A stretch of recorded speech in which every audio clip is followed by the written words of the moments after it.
events in the last week, all right, as we've had this run up to the election, anything that you can point to that you think mattered? Maybe that horrible rally at Madison Square Garden, where all of those disparaging remarks about Latinos were made, and just the overall crude, kind of obscene comments that were made from the podium, might have made an impact, only because we know that across multiple platforms, including digital platforms, a lot of Latino community activists were really just red hot even before that night was over.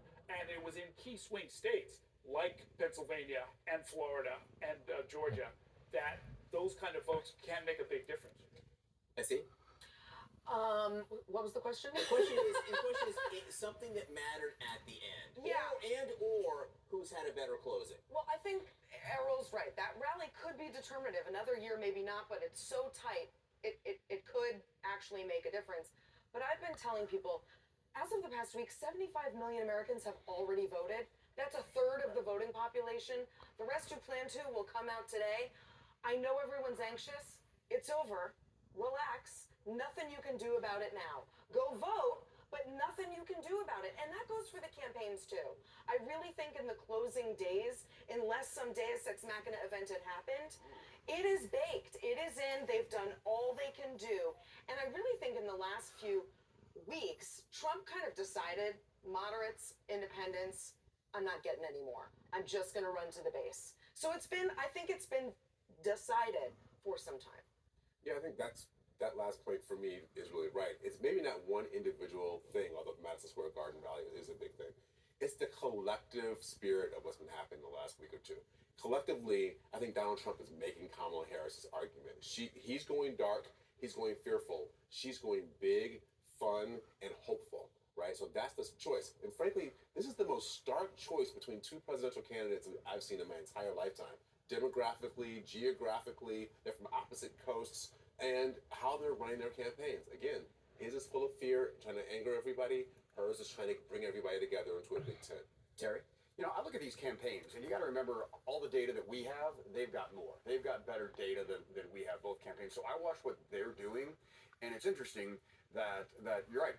Trump has become, from what was a very disciplined campaign for most of the cycle by Trump standards, this last week or two, he's become very undisciplined. That could mean a sign of confidence. We don't know, but he's scared. He's given up on those voters, right? But the other point is where they're traveling. And he traveled to Virginia and New Mexico this week.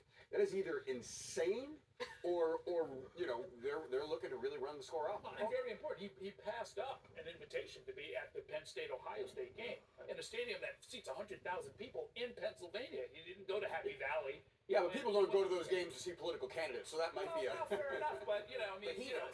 Yeah, exactly. Randomly, you could get out of a crowd of 100,000, you could pick up a few thousand votes. And look, he also went to North Carolina 4 times in the closing days, which indicates that they do see a need to play some defense there. And North Carolina is defense for the Trump campaign. And what I get from all of you is that there really are two competing theories of this case here, and we're going to find out which one is right. I mean, is Donald Trump right that this election is going to come down to young men, maybe, or the male vote, or is the Harris campaign right? And this is a bet they've made in the whatever 100 days she was actually running, that it's suburban women and maybe disaffected Republicans. Yeah, she went all in fairly early on and closed out with Liz Cheney for exactly that reason. That's somewhat risky for a Democrat. I mean, they've been disappointed by trying to get suburban women. Look at 2016. Although it's not as risky as it has been in the past, because what we saw after Dobbs is that there was a big rush of women to the anti-MAGA position, the pro-abortion rights position. That happened in referenda in states as far as Kansas, and it happened in elections like the midterms. But Trump seemed to write off the suburban woman disaffected Republican, a.k.a. Bessie Cup. He told Nikki Haley and Nikki Haley voters, we don't want you. We don't want your vote. He could have chosen Nikki Haley.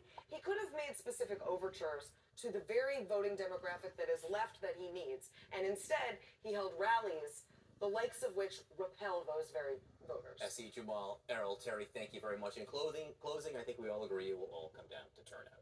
Okay? Yeah, wise.